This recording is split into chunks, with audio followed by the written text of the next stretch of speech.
Okay, so we all agree that the typeface that you use for your projects is extremely important, right? I mean, imagine if the Bauhaus facade had this typeface, or if the Guggenheim had this one. It just doesn't look right. So in this video, I want to show you some typefaces that you can use for your architecture projects and architecture portfolio.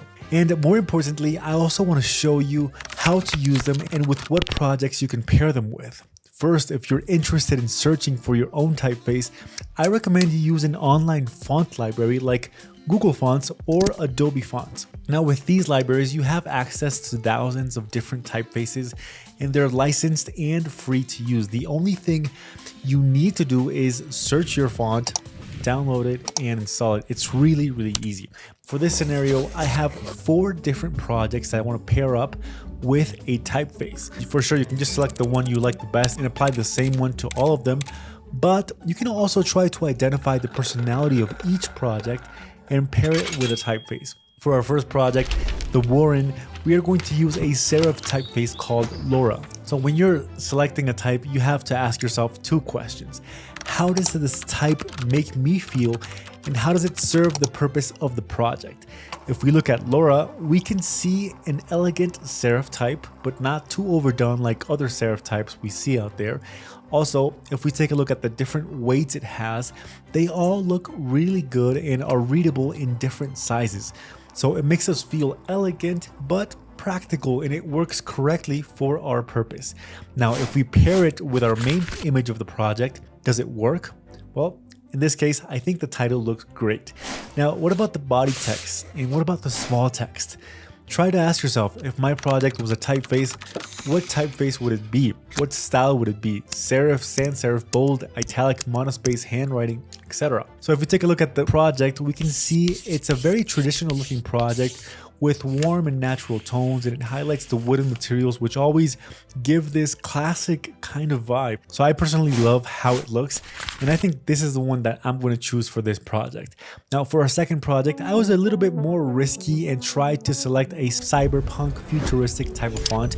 Some of you may remember this project from a few years back, and as you can see, it depicts a desert house in an abandoned-ish kind of place with some signs of life in a very specific color palette of teal and orange. Now clearly, if I use the same typeface as the previous project, it feels a little off, as if my type is trying to say one thing and my architecture project is another thing entirely.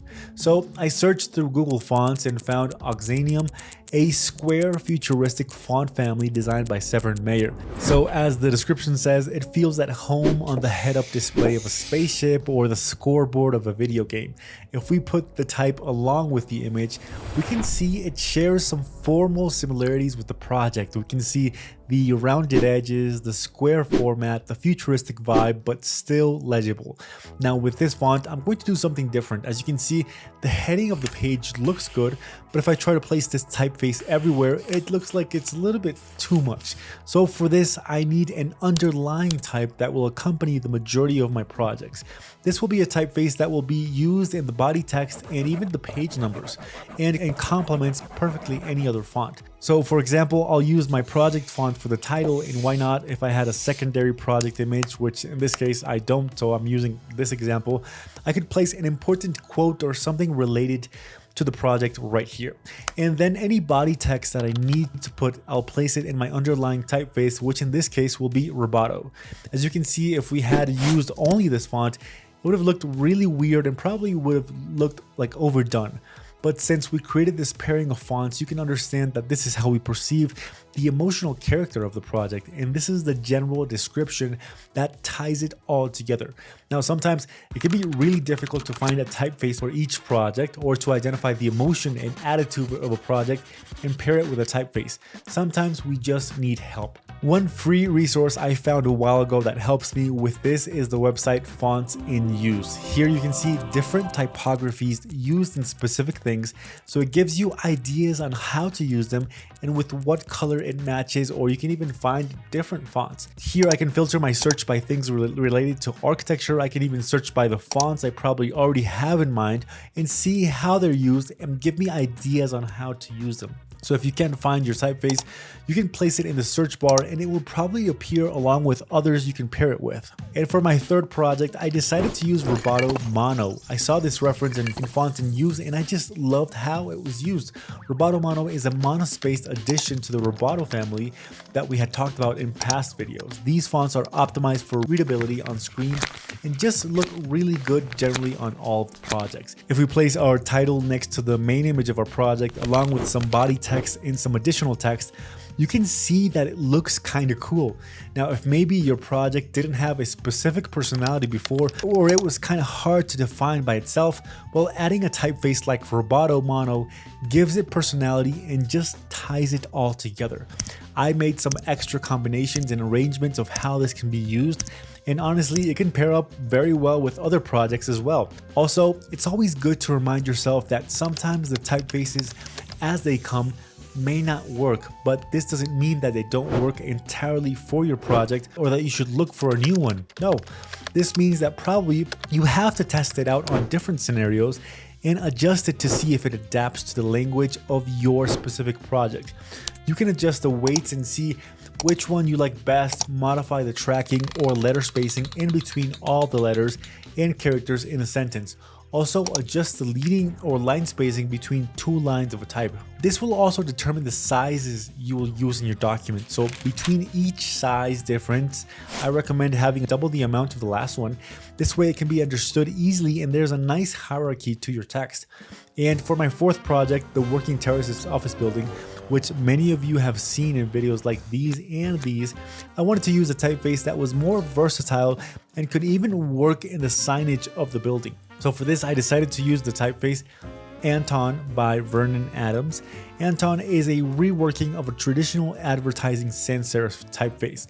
The letter forms have been digitized and then reshaped for use as a web font. Now, although it only comes in one weight, which is this one right here, I think it can be nicely paired with something like our underlying base type like Roboto, just like we did in our last project. So if we place our main project image beside our text and try to represent it in different ways, this is how it would look.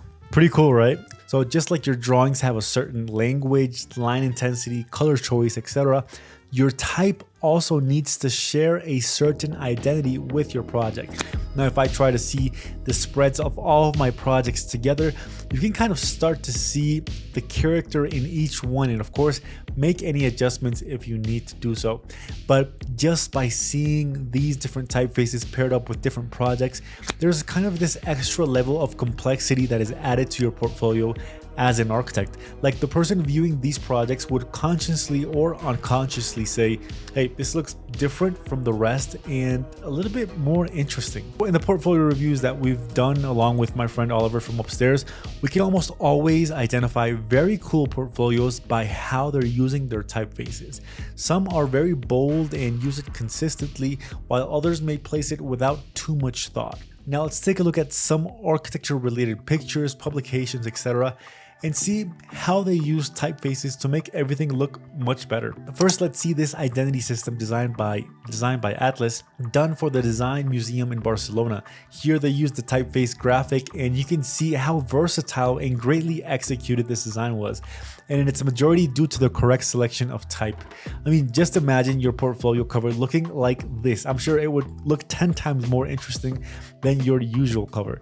Now let's see the book design by Dune Studio, where they use the typeface EB Trainer Grotesque in a really cool way. You can see that it's a somewhat simple use of type, very minimal and round, but at the same time it's legible and gives an architectish feel to the book and the different sizes and formats that it's used in.